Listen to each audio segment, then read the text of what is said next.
3월 말과 4월 초에 우리 교회 교인들 가운데 4번의 장례가 있었습니다. 권사님의 어머님께서 소천하셨고 장로님의 아버님께서 소천하셨습니다. 그리고 우리와 함께 신앙생활하던 정은수 집사님 소천했고, 또 우리와 함께 신앙생활하던 김영 자매님 소천했습니다. 4번의 장례를 우리가 경험하면서 우리가 이 세상을 살아가면서 당하는, 신자로서 당하는 불행과 죽음의 슬픔, 사별의 슬픔, 그리고 그 큰 불행과 사별의 슬픔 가운데 부활의 믿음을 가지고 사는 것이 어떤 것인지 사두개인들의 질문을 통해서 예수님께서 우리 모두에게 말씀해 주십니다. 사두개인들도 유대인입니다. 이 사람들은 의외로 제사장 출신이고 유력한 가문의 출신들입니다. 그래서 이 사람들은 어떻게 보면 바리새인들처럼 부활에 관한 믿음이 분명할 것 같은데, 놀랍게도 같은 하나님을 믿지만 사두개인들은 이 세상에서의 삶으로 우리의 인생은 끝이 난다, 그리고 죽고 난 다음에 내세는 없다, 그리고 우리 육체의 부활도 없다라고 믿고 있었던 사람들입니다. 자기들이 부활이 없다, 내세가 없다라고 주장하는 근거를 가지고 예수님에게 질문을 하고 있습니다. 사두개인들이 했던 이 사건은 실제 있었던 사건일 수도 있고 우리 가운데서도 이러한 일들은 일어날 수 있습니다. 한 집에 7명의 형제가 있었습니다. 맏아들 첫째 아들이 결혼을 했습니다. 근데 결혼하여 얼마 되지 않아서 자녀가 없이 맏아들이 죽게 되는 불행한 일이 있었습니다. 동생이 신명기 25장에 있는 하나님의 율법을 따라서 형의 후손을 잇기 위해서 형수와 결혼을 했습니다. 그런데 불행하게도 그 둘째 동생도 자녀를 얻지 못하고 죽게 되었습니다. 그 집안에 7명의 아들이 있었는데요, 7명의 아들이 똑같은 불행한 일을 당했습니다. 그리고 그 아내도 죽게 되었습니다. 사두개인들이 부활이 없다라고 예수님에게 공격을 하고 질문한 것은 여기에 있습니다. 이 7명의 남편과 1명의 아내는 적법한 남편과 아내로 이 세상에서 살았습니다. 하나님의 법, 신명기 25장에 있는 형사취수제, 그 법의 정신에 따라서 모두가 정당한 남편이었고 정당한 아내였습니다. 이 사람들이 육체가 부활했을 때 질문이 이거죠. 이 아내는 누구의 아내가 되어야 됩니까? 7명의 남편이 다 하나님의 법에 따라서 정당한 남편입니다. 그런데 문제는 아내가 하나밖에 없습니다. 이 아내는 누구의 남편이 되어야 됩니까? 사두개인들은 모세오경만을 믿었습니다. 모세오경에 나타나 있는 하나님의 법을 살펴보시면 하나님은 일부 일처를 계획하셨습니다. 일부 다처를 계획하시고 명령하시지 않았습니다. 부활해서 다시 살면 하나님이 곤란해지는 것입니다. 사두개인들이 볼 때에 만약 부활이 정말로 있게 되면 하나님 스스로 모순에 빠지게 된다. 정당한 7명의 남편이 있었는데 부활하면 그러면 어느 남편하고 결혼해서 부부관계로 살아야 되느냐? 결론은 부활이란 없다. 이 세상에서의 삶이 끝이다 라는 것이 사두개인들의 질문입니다. 사족 같은 말씀이지만 사두개인들은 이 질문을 궁금해서 한 것이 아니라 예수님을 공개적으로 모욕을 주기 위해서, 조롱하기 위해서 질문을 만들었습니다. 당일에 사두개인들이 문제를 가지고 질문을 했습니다. 바리새인들과 헤롯 당원들이 예수님을 올무에 잡기 위해서 로마 황제에게 세금을 내야 됩니까? 말아야 됩니까? 바리새인이 할 수 있는 최고의 꾀를 써서 예수님을 올무에 넣으려고 했습니다. 예수님께서 간단하게 바리새인들과 헤롯 당원들을 물리치는 것을 보았습니다. 사두개인들은 잘 됐다. 예수님이 답할 수 없는, 이때까지 그 어떤 바리새인도 그 누구도 정확한 대답을 해주지 못했던 이 부활에 관한 난제를 가지고 예수님에게 질문을 해서 대답 못하게 만들자. 그래서 예수님을 조롱하자. 그리고 우리가 주장하는 이 교리, 부활은 없다, 이 세상 삶으로 다 끝이다, 이 우리가 믿는 교리가 더 뛰어난 것을 과시하자, 이러한 의도를 가지고 질문을 했습니다.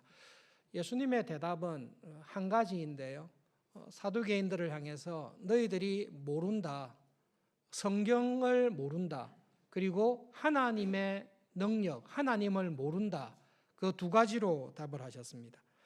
사두개인들이 이런 생각을 하게 된 것은 무지함과 무지로 인한 오해에 근거한 것인데, 두 가지의 무지함이 있습니다. 성경의 가르침에 무지하고 하나님의 본성, 하나님의 능력에 대해서 무지합니다. 첫 번째로 예수님께서 사두개인들에게 성경에 대해서 너희들이 참 몰라서 그렇다, 무지해서 그렇다라고 지적하셨습니다. 사두개인들의 전제가 있습니다. 이 전제를 기억하셔야 되는데, 사두개인들은 이 땅에서 우리가 가지고 있는 삶의 방식이 죽어서 하나님의 나라에 가서도 똑같이 된다라는 전제를 가지고 있습니다. 이 세상에서 부부로 살았으면 내세에 하나님의 나라에서도 부부로 살아야 된다. 하나님의 나라에서도 부부로서 혼인관계 속에서 자녀를 놓고 살아야 된다. 그 주장을 한 것입니다. 그렇게 생각하니까 남편이 7인데 결혼할 남편이, 혼인관계 속에 들어갈 남편이 없게 되는 거죠. 예수님께서 하신 말씀은 이것입니다. 이 땅에서 혼인관계를 통해 맺고 있는 인간관계는 이 세상에서의 죽음 이후 하나님 나라에 가서는 그 관계가 계속 유지되지 않는다라는 것입니다. 오해 안 하셔야 되는데, 이 땅에서 남편과 아내로, 부모와 자녀로 우리가 살고 있습니다. 하나님의 나라에 갔을 때, 아, 저 사람이 나의 아내였구나, 저 사람이 나의 남편이었구나, 저분이 우리 부모님이셨구나, 저 아이들이 우리의 자녀였구나라는 것을 모른다라는 말이 아닙니다. 다 압니다. 부자와 나사로의 비유를 생각해 보십시오. 부자는 나사로가 이 세상 살 때 자기 집 앞에 구걸하던 거린이었다는 것을 압니다. 나사로도 저 부자가 이 세상 살 때 호의호식하며 행복하게 살았던 부자라는 것을 압니다.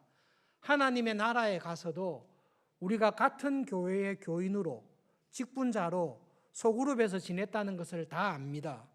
그러나 이 세상에서 부부로 지냈기 때문에 하나님의 나라에서도 결혼하여 부부가 되고 그곳에서도 자녀를 낳는 그런 관계는 더 이상 없습니다. 그것이 예수님께서 사두개인들에게 하신 말씀입니다. 죽음이라는 것, 그리고 이 세상의 삶을 마치면 새로운 질서가 있다라는 말씀입니다. 죽음이 그러한 우리의 지금 관계를 바꾸는 힘이 있다는 것은 로마서 7장에서 예수님께서 사도 바울을 통해 이렇게 말씀하십니다. 로마서 7장에 있는 말씀을 들어보실 때에 죽음으로 인해 이전에 있었던 관계가 어떻게 바뀌는지 설명을 이렇게 하고 있습니다. 로마서 7장 1절부터 3절의 말씀입니다. 형제들아, 내가 법 아는 자들에게 말하노니 너희는 그 법이 사람이 살 동안만 그를 주장하는 줄을 알지 못하느냐. 남편이 있는 여인이 남편이 살아있을 동안에는 그 법으로 그에게 매인 바가 되지만 만일 그 남편이 죽으면 남편의 법에서 벗어나느니라. 만일 그 남편이 살아있을 때에 아내가 다른 남자에게 가면 음녀가 되지만 그러나 남편이 죽으면 그 법에서 자유하게 되나니 남편이 죽고 난 이후에 다른 남자에게 결혼할지라도 음녀가 되지 않느니라. 죽음이라는 것은 그 죽음 이전과 죽음 이후의 새로운 상황과 새로운 관계에 들어가게 되는 변수가 됩니다. 예수님께서는 사두개인들에게 너희들이 성경을 몰랐다라고 말씀하시면서 사두개인들은 이 세상에서 부부관계로 지냈으면 내세에서도 부부관계로 지내야 된다. 근데 남편은 7이고 아내가 하나니까 이거는 하나님의 법에 어긋난다. 그러므로 부활이 없어야 된다라고 주장한 것입니다. 사두개인들의 문제는 이 세상에서의 인간관계, 혼인관계의 질서가 내세에서도 그대로 유지되어야 된다는 전제를 가지고 있었습니다. 예수님은 그렇지 않다. 남편과 아내, 부모와 자녀였다는 것을 다 알지만 거기에서는 천사들과 같다. 천사들과 같다는 말은 우리가 천사처럼 바뀐다 이 말이 아니라, 여러분 천사들이 결혼을 합니까? 천사들이 결혼해서 자녀를 놓습니까? 그렇지 않습니다. 하나님의 나라에 가서는 우리가 결혼하지 않습니다. 자녀를 놓지 않습니다. 누구의 꼭 아내가 되고 누구의 자식이 되고 그런 관계가 없습니다. 너희들이 그것을 몰랐다라는 것입니다. 지금 이 땅에서의 관계를 하나님의 나라에서 관계로 생각해서 하나님의 법에 어긋나니 부활이 없다라고 주장하는 너희들은 성경의 가르침을 모르기 때문에 잘못 주장하는 것이다 라는 말씀을 하십니다. 두 번째로 예수님께서는 부활이 없다라고 주장하는 사두개인들의 주장에 대해서 너희들이 하나님을 모른다, 하나님이 어떤 분이신지를 모른다라고 지적하십니다. 사두개인들은 모세 오경만 성경으로 인정하고 믿습니다. 다른 성경은 받아들이지 않습니다. 예수님께서는 모세 오경에 있는 하나님의 말씀을 통해 그들이 가지고 있는 무지함을 지적합니다. 모세 오경을 봐라. 하나님께서는 나는 아브라함의 하나님, 이삭의 하나님, 야곱의 하나님이라고 자신을 말하지 않았냐. 하나님께서는 살아있는 사람들의 하나님이지 죽은 자들의 하나님이 아니다라고 말씀하십니다. 초점을 하나님께로 돌리십시오. 아브라함과 이삭과 야곱은 지금 우리에게 있지 않습니다. 죽어 있습니다. 그런데 하나님께서 나는 아브라함의 하나님이다 이렇게 말씀하실 때 아브라함이 죽어서 nothing, 아무것도 없습니다. 영혼도 없고 아무것도 없습니다. 아무것도 없는 사람을 이야기하면서 내가 옛날에 있었지만 지금은 죽어서 없어진 그 아브라함의 하나님이다. 하나님께서 그렇게 말하실 분입니까? 하나님께서 나는 아브라함의 하나님이고 이삭의 하나님이고 야곱의 하나님이라고 말씀하시는 것은 하나님 앞에서는 아브라함이 지금도 살아 있습니다. 하나님 앞에서는 이삭과 야곱이 믿음 안에서 살았던 신실한 신자들이 하나님 앞에서 그들은 살아 있습니다. 하나님은 우리가 이 세상을 살아갈 때 하나님이실 뿐만 아니라 우리가 이 세상을 떠날 때 지금 입고 있는 육체를 흙으로 돌리고 이 세상을 떠날 때에도 죽고 난 이후에도 우리의 영혼의 하나님이 되시고 부활할 우리 육체의 하나님이 되신다라는 말씀입니다. 예수님께서 사두개인들에게 너희들이 성경을 잘못 알았구나. 아브라함이 죽었듯이 우리에게 아브라함이 죽었듯이 하나님에게도 아브라함이 죽었다라고 생각하구나. 그렇지 않다. 이 세상을 떠난 것은 사실이나 아브라함과 이삭과 야곱은 그들의 영혼이 하나님 앞에서 여전히 살아있고 하나님은 자기가 살아있다라는 것을 확증하실 때 내 앞에는 모든 사람들이 다 살아있다. 그들을 내가 다 보고 있다라고 말씀하시는 것입니다. 하나님은 죽은 자들의 하나님이 아닙니다. 하나님은 살아있는 자들의 하나님이십니다. 우리 안에서 믿음으로 살다가 떠나간 믿음의 성도들, 아버님, 어머님, 우리의 교회의 교인들이 그들의 영혼이 지금도 살아서 하나님 앞에 계시고 하나님께서는 스스로를 아브라함과 이삭과 야곱의 하나님이라고 말씀하시며 그들이 지금도 하나님 앞에 살아있다라는 것을 말씀하십니다. 예수님은 우리의 목자가 되십니다. 이 땅에서 살아 있을 때만 목자가 아니라 이 땅에서의 삶을 마치고 하나님의 나라에 갔을 때도 예수님은 우리의 영원한 목자가 되십니다. 그러므로 우리의 영혼은 분명히 살아있고 흙으로 돌아간 우리 육체와 다른 부활하신 예수님이 입으셨던 새로운 육체의 부활을 기다리고 있습니다. 우리의 영혼은 한순간도 죽어 없어지는 적이 없습니다. 오늘 내가 나와 함께 낙원에 있으리라는 말씀대로 하나님의 은혜 안에 거듭난 우리의 영혼은 몸과 분리되는 그때에 하나님 앞으로 가지 없어지지 않습니다. 이 말씀을 생각하면서 우리의 삶을 잠깐 말씀 앞에서 돌아보겠습니다. 첫 번째로 이 땅에 살아가는 성도들에게 일어나는 불행이 있습니다. 세상 사람들이 당하는 불행에서 특별하게 교인들이 기적적으로 면제되는 경우도 있습니다. 그러나 현실을 정확하게 보시면 믿음으로 사는 성도들의 삶도 세상 사람들이 당하는 불행과 똑같은 불행을 겪으면서 살아가는 것이 하나님의 일반적인 원칙입니다.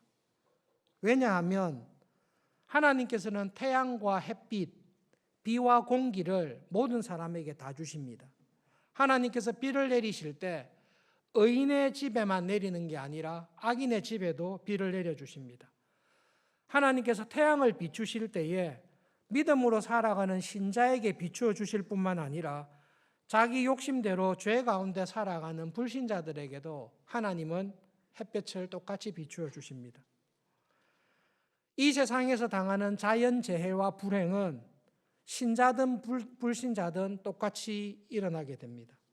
실로암 망대로 죽은 사람들, 세월호 사건으로 죽었던 학생들, 우리가 자주 접하는 자연재해, 지진, 해일, 그리고 교통사고, 이 모든 것들을 통해 불행은 신자든 불신자든 가리지 않고 다 일어나는 것이 햇볕과 비를 모든 사람에게 주시는 것처럼 죄와 타락 이후에 우리는 그 고통과 어려움을 똑같이 겪고 살고 있습니다.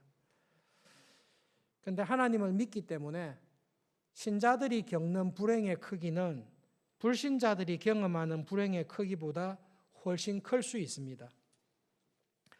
전지전능하신 사랑의 하나님이 충분히 막으실 수 있을 텐데 막아주지 않으셨다는 사실로 인해서 우리의 슬픔과 고통은 더 클 수 있습니다. 동시에 그 하나님으로 인해 신자들이 경험하는 위로는 불신자들이 경험하는 위로와는 비교할 수 없습니다. 신자는 예수님의 죽으심과 부활을 믿듯이 믿음 안에서 죽은 성도가 부활하여 지금도 하나님 앞에 살아있고 하나님과 함께, 예수님과 함께 지금도 낙원에서 있다라는 것을 우리는 믿기 때문에 세상이 주는 위로와 다른 위로를 하나님으로부터 받습니다. 불행과 슬픔을 당할 때에 우리가 기억해야 될 것이 있습니다. 많은 사람들이 불행한 일, 슬픔을 당할 때 느끼는 반응이 있습니다. 이 불행한 일이 우리 가정에 나에게 일어난 것은 나의 죄 때문이다 라고 우리는 본능적으로 생각을 합니다. 우리가 당하는 모든 슬픔과 불행은 이 모든 것의 원인은 죄입니다. 그런 점에서 죄가 우리가 경험하는 모든 불행과 슬픔의 이유다라고는 말을 할 수 있습니다. 죄가 없었다면, 타락이 없었다면 하나님이 지으신 세상에서 질병과 이러한 불행한 일, 죽음은 없을 것이기 때문입니다. 예수님께서 때때로 환자들을 고쳐주실 때 다시는 죄를 짓지 말라라고 말씀하십니다. 그래서 그의 불행이, 그의 슬픔이 죄로 인하여 그러한 슬픔이나 불행이 왔다라는 것을 예수님께서 정확하게 말씀하실 때도 있습니다. 그러나 우리가 꼭 기억해야 될 것이 있습니다. 내가 당하는 불행의 크기가 내가 지은 죄의 크기에 비례한다라는 것은 예수님께서 그렇게 인정하지 않으셨습니다. 욥이 말할 수 없는 불행을 당했을 때에 실로암 망대로 억울하게 죽었던 사람들을 봤을 때에 사람들은 그렇게 생각했습니다. 우리가 알지 못하는 죄의 크기가 있기 때문에 그 죄로 네가 이런 어려움을 당하게 된 것이고 그 죄로 망대가 무너질 때 죽은 것이다라고 사람들은 생각했습니다.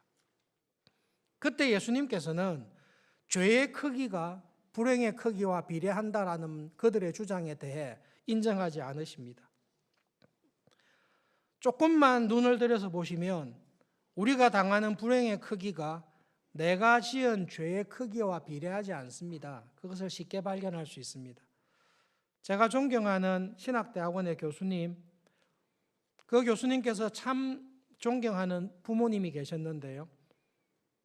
주일 저녁 예배인가 수요 기도회를 마치고 집으로 오시는 길에 교통사고로 부모님이 다 소천하셨습니다. 주일학교 때 같이 다녔던 친구의 어머니 새벽 기도를 열심히 하시고 새벽 기도 마치고 돌아오시는 길에 교통사고로 소천하셨습니다. 대학부 때 4년 후배인 참 경건한 후배가 있었습니다. 모태신앙으로 은혜로 선교사의 비전을 가지고 서울대학교 언어학과에 성경번역 선교사가 되기 위해 지원을 했던 후배가 있습니다. 대학부 내내 선교 소그룹을 만들어서 선교의 비전을 가진 후배들을 돌보았습니다. 한국 위클리프 선교회에서 상당한 기대를 가졌던 후배였습니다. 네팔에서 선교사에 가시는 이상영 선교사님께서 서문계 대학부 선배님이신데요. 그 4년 후배를 이야기하면서 한국 위클리프뿐만 아니라 참 기대가 되는 후배다. 1차 현지 답사를 다 마치고 군대를 제대하고 선교지로 파송되기 전에 갑자기 암이 발견되었습니다. 어머님을 비롯하여 모든 가족들, 대학부 선후배들 하나님께서 당연히 기적적으로 치료해 주셔서 선교사로 보내실 것이라고 믿었습니다. 하나님께서 불러가셨는데요. 마지막 병상에서 후배에게 한 이야기가 있습니다. 하나님께서 왜 지금 나를 불러가시는지 사실 이해할 수 없다. 그러나 그렇게 하셔도 하나님을 원망스럽지는 않다. 믿음 안에서 하나님께서 먼저 불러가셨습니다. 나에게 당하는 불행의 크기가 내가 지은 죄의 크기에 비례한다라고 생각하시면 죄송합니다만 여기에 살아계신 분, 온전하게 계실 분들이 그렇게 많지 않으실 것이라 생각을 듭니다. 성도의 죽음에 대해 생각할 때에 하나님께서 불러가시는 것입니다. 내가 원했던, 우리가 기대했던 때가 아니라 하나님께서 우리가 동의가 되든 동의가 되지 않든 하나님께서 불러가신 것입니다. 그로 인해서 우리에게는 슬픔이 있고 하나님께서 불러가셨다는 이유로 인해서 우리는 위로를 얻습니다. 믿음의 눈으로 우리와 함께 있었던 사람이 우리와 함께 있지 않습니다. 죽어서 흙으로 돌아갔습니다. 그러나 우리와 함께 했던 믿음의 부모들, 믿음의 사람들의 영혼은 예수님께서 분명하게 말씀하십니다. 네가 지금 나와 함께 낙원에 있다고. 낙원에 있다고. 예수님의 그 말씀은 그냥 감정을 위로하기 위해서 하신 말씀이 아니라 부자와 나사로의 주님께서 하신 비유를 통해 우리가 이 육체를 벗어서 이 세상을 떠나는 그 순간 하나님께서 우리의 영혼을 붙잡으셔서 하나님께로 데리고 가시고 주님과 함께 낙원에 있을 것을 우리에게 말씀하십니다. 개인적으로 모태신앙으로 자라면서 부활에 관한 말씀은 교회에서 많이 들었습니다. 부활절마다 삶은 계란을 주셨기 때문에 부활한다라는 것은 확실히 믿었습니다. 그러나 저에게 이 부활이 정말로 참 소망이다. 부활이 진짜 위로가 된다는 것을 경험한 것은 유학 중에 아버님께서 갑자기 소천하셨을 때였습니다. 1999년이었는데요. 문자적으로 저보다 더 건강하셨던 아버님께서 갑자기 소천하셨습니다. 하나님께서 갑자기 불러가셨습니다. 장례를 하는 가운데 목사님들의 설교를 들으면서 또 장례 이후에 어린 시절부터 들었던 부활의 소망이 진짜 살아있는 소망이라는 것을 그때 이후로 깨닫게 되었습니다. 저는 죽으면 하나님의 나라에서 낙원에 가서 예수님을 만날 것을 믿고 자랐습니다. 근데 아버님의 죽음 이후에 저에게 새로운 관점이 나왔는데요. 내가 죽으면 낙원에 가면 아버지를 뵙겠구나. 아버지를 분명히 만나게 되겠구나. 정신 똑바로 차리고 살아 믿음 생활을 해야 되겠구나. 그 생각이 아버님의 죽음 이후에 저의 마음에 들어온 부활의 믿음입니다. 예수님을 만나야 되겠구나. 사실 그거는 저에게 큰 긴장은 되지 않았었는데요. 죽고 난 다음에 아버님을 만나야 되겠구나라는 생각은 저에게 전혀 다른 긴장을 주었습니다. 문자적으로 자신이 가진 모든 것을 자녀들을 위해서 장남인, 장손인 저를 위해서 다 쏟아 부어 주셨는데요. 그 아버님께서 평소에 하셨던 기도의 제목이 주님의 교회를 잘 섬기는 목회자로 사는 것이 끊임없는 기도의 제목이었는데, 그 아버지를 뵙게 될 때에 내가 정신없는 목사로, 정신없는 신자로 살아서 아버지를 뵙게 되면 별 몸묘기 없겠구나. 정신 똑바로 차리고 살아야 되겠구나. 아버님의 소천과 부활에 관한 믿음이 저에게 전혀 새로운 저의 남은 삶에 대한 반성을 돌아보게 되는 계기가 되었습니다. 물론 아버님께서 살아계시면 훨씬 좋았겠죠. 그러나 아버님께서 먼저 하나님께서 불러가셔서 저에게 주신 또 다른 도전과 교훈이 있습니다. 부활에 관해서 생각할 때에 교인들이 오해하는 것이 있습니다.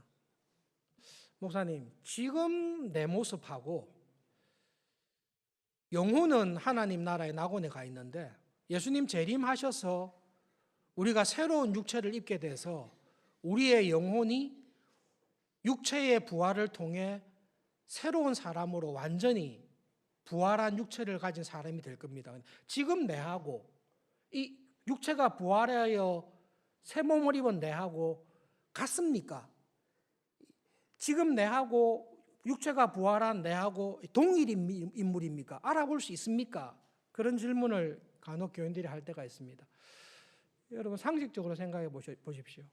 지금 내하고 예수님 재림하셔서 육체의 부활을 통해 새로운 육체를 입은 내하고 서로 다르다. 그러면 제가 신앙생활 열심히 할 필요 있습니까? 내하고 다른 게 있는데. 지금의 나와 예수님이 부활하신 부활의 육체를 입은 하나님 나라에서 나는 동일 인물입니다. 같은 사람입니다. 그래서 여러분 고민하지 마십시오.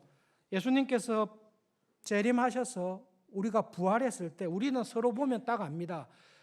서울중앙교회에서 함께 신앙생활한 교인이라는 것을 같은 소그룹에서 기도하며 성도의 교제를 나누었던 직분자로, 목사로, 장로로, 집사와 권사로 교회를 섬겼다는 것을 우리는 분명히 압니다. 부활하신 예수님께서 십자가에서 죽으신 예수님이고 부활하신 예수님께서 제자들과 함께했던 아이덴티티가 똑같듯이 지금의 나와 부활한 그때의 나는 똑같은 사람입니다. 우리가 부부로 지냈던 것, 우리가 한 가족, 한 교회에서 지냈던 것 정확하게 알아보게 됩니다. 그러면 목사님, 장애로 태어난 사람들, 앞을 보지 못하고 지체, 정신, 여러 가지 불구 가운데, 결함 가운데 살았던 사람은 부활할 때 어떻게 부활합니까? 사도계인들이 큰 소리 칠 수 있었던 게 당시 바리새인들의 이 부활에 관한 모습에 관해서 부족한 대답을 했는데요. 바리새인들은 지금의 모습과 부활할 때의 모습이 같다라는 것을 증명하기 위해서 부활할 때는 장례했을 때 입었던 옷 입고 나올 거야.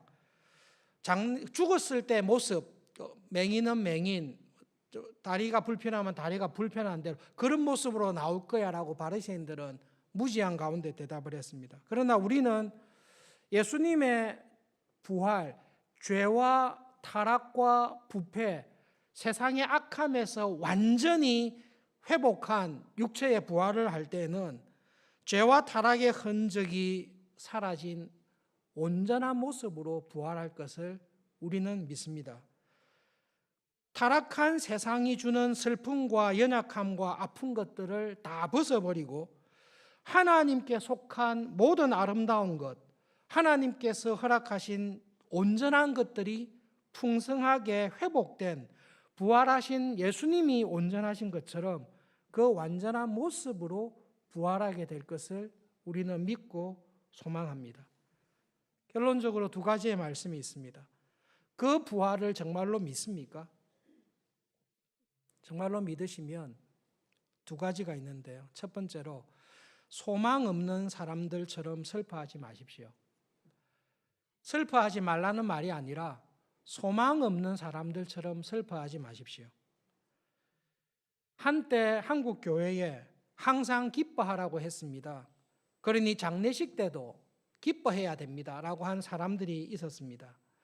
그 사람들은 사도계인과 똑같이 성경을 하나만 본 것입니다. 성경에는 항상 기뻐하라는 말씀도 있고 또 예수님께서는 우는 자들과 울고 웃는 자들과 함께 웃으라고 말씀하셨습니다. 성경 말씀은 전체적으로 다 보고 지혜롭게 분별하셔야 됩니다. 예수님은 나사로의 죽음 앞에서 항상 기뻐하신 것이 아니라 우셨습니다. 예수님은 회심하는 삭개오의 집에서 우신 것이 아니라 먹고 마시고 잔치하며 기뻐하셨습니다. 사별의 슬픔이 있을 때 우리는 슬퍼하는 자들과 함께 슬퍼하는 참 사람의 모습을 가져야 될 것입니다. 그러나 소망 없는 자처럼 슬퍼하지 마십시오. 이제 떠났으니 아무것도 안 남았다. 그것이 아니라 부활의 소망을 가진 믿음 안에서 슬퍼하십시오. 지금 나와 함께 있지 못하지만 하나님 앞에서는 살아있다. 하나님 앞에서는 죽은 영혼이 없다. 그리고 나의 믿음의 삶을 마치면 분명히 보게 될 것이다. 휴가를 내서 미국에 가서 딸을 보고 왔습니다. 비행기 타고 가면 딸이 거기에 두 눈 부릅뜨고 살아 있습니다. 이 땅에서 우리의 삶을 마치면 믿음 안에서 앞서가셨던 부모님께서 믿음의 교인들이 두 눈 부릅뜨고 우리를 반갑게 맞이할 것을 믿는 것이 부활의 믿음이고 소망입니다. 그 소망 안에서 슬퍼하십시오. 두 번째로 우리가 기억해야 될 것이 있습니다. 그 부활의 소망이 있기 때문에 죽음은 우리의 삶을 파멸시키는 게 아니라 이 땅에 우리의 삶을 복되게 하기 위한 하나님의 은혜로 쓰십니다. 여러분, 우리의 이 몸이 죽어야, 지금 가지고 있는 이 몸이 죽어야 죄의 모든 세력에서 우리의 영혼이, 우리가 완전히 자유하게 됩니다. 이 몸을 입고 있는 동안에는 죄의 유혹과 죄의 욕심에 따라 미움과 시기와 질투와 자기를 드러내려고 하는 죄의 욕심이 항상 있습니다. 그러나 우리가 이 육신을 완전히 벗어버리고 이 육신을, 이 장막을 벗게 되었을 때에, 그때에 우리는 죄의 모든 세력에서 우리의 영혼이 완전히 자유합니다. 낙원에 있는 우리의 영혼은 더 이상 죄를 짓지 않습니다. 더 이상 미워하지 않습니다. 동시에 낙원에 있는 우리의 영혼은 주를 위해 더 이상 일할 기회도 없습니다. 그것이 이 세상을 살아가는 우리에게 있는 참 큰 숙제입니다. 육체가 부활한 이후에, 부활한 육체를 입었을 때 우리의 영혼은, 우리는 더 이상 죄를 짓지 않습니다. 더 이상 죽음에 굴복하지 않습니다. 더 이상 죄를 따라 살지 않습니다. 그러므로 죽음은 죄 짓는 일을 완전히 멈추게 하시는 하나님의 은혜의 방편입니다. 죽음은 우리의 삶을 믿음으로 살아가는 일에 더욱 북돋아주는 하나님의 은혜의 통로입니다. 이번 한 주간을 살아가실 때 현실적으로 여쭤보겠습니다. 한 주간 이렇게 하면 길 수 있는데, 여러분 만약에 하나님께서 계시를 해주셔서 우리 모두가 오늘 밤 12시에 죽는다, 확실히 죽는다, 그렇게 확실하게 말씀하셨으면 오늘의 남은 시간을 어떻게 보내시겠습니까? 그동안 못 미워했던 교인들 집중적으로 미워하고 질투하면서 보내시겠습니까? 미워했던 교인을 찾아가서 정말로 미안하다고, 정말로 미안하다고, 하나님 나라 가서 영원히 볼 텐데요, 정말로 미안하다고, 하나님 앞에서 죄 짓는 일을 당장 멈추고, 내가 오늘 하루밖에 시간이 없구나, 그런데 내가 이 육신을 떠나면 하나님 앞에서 믿음으로 살아가는 선행을 더 이상 할 기회가 없구나, 그것이 절박하게 다가온다면 우리는 부활의 소망 안에서 정말 믿음으로 살려고 애를 쓸 것입니다. 예수님께서 산상수훈에서 우리에게 도전하신 말씀이 있습니다. 내 이름으로 하찮게 보이는 사람에게 물 한 컵 대접한 거, 그거는 아주 작은 선행이죠. 그것을 나는 반드시 기억하고 물 한 컵 준 것에 대해서 나는 은혜로 갚아줄 것이다. 우리가 육신을 입고 있는 이 땅에서 할 수 있는 것이 믿음의 선행입니다. 그것은 이 육체를 입고 있는 동안에 할 수 있고, 내가 이 땅에 살아있는 동안에 한 믿음의 선행에 따라서 하나님께서는 은혜로서 갚아주십니다. 우리가 이 땅에서 남은 삶을 원망하며 불평하며 죄를 지으며 인생을 허비할 수 있습니다. 거기에 대해서 하나님은 하나하나 기억하시고 반드시 갚으실 것입니다. 하나님은 의로우신 분이고 절대로 타협하지 않으시는 분이기 때문입니다. 그러나 이 육체를 입고 있는 동안에 하나님의 말씀을 사랑하고 형제를 사랑하고 주님의 나라와 교회를 섬기기 위해 믿음의 선한 싸움을 싸운 사람은 하나님께서 그들의 선행과 믿음을 기억하시고 반드시 은혜로 갚아주실 것입니다.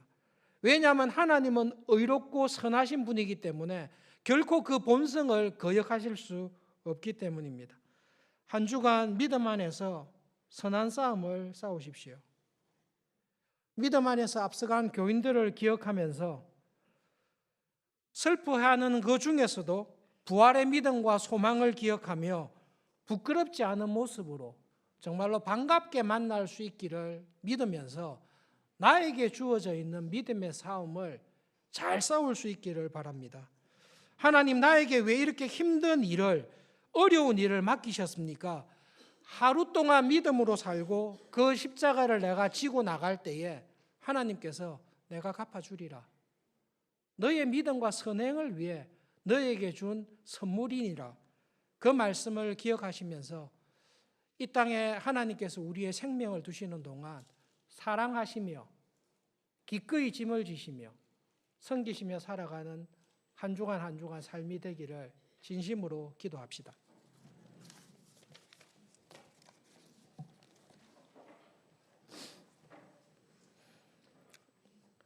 주일에 은혜를 주셔서 감사합니다. 여섯 동안 수고한 모든 것을 멈추고 하나님의 안식에 참여할 수 있는 주일과 예배의 은혜를 주셔서 감사합니다. 이 땅에서 우리의 삶을 다 마치면 우리가 안식의 기쁨을 누리듯이 영원한 본향에서 하나님의 나라에서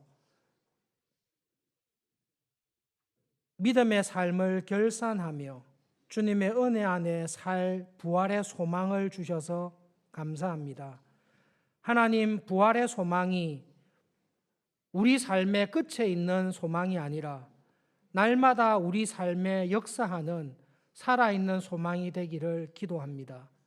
죄짓기를 멈추고 하나님이 기뻐하시는 믿음의 선한 일에 힘쓰며 살아가는 부활의 소망이 되게 해 주십시오. 예수님의 이름으로 기도합니다.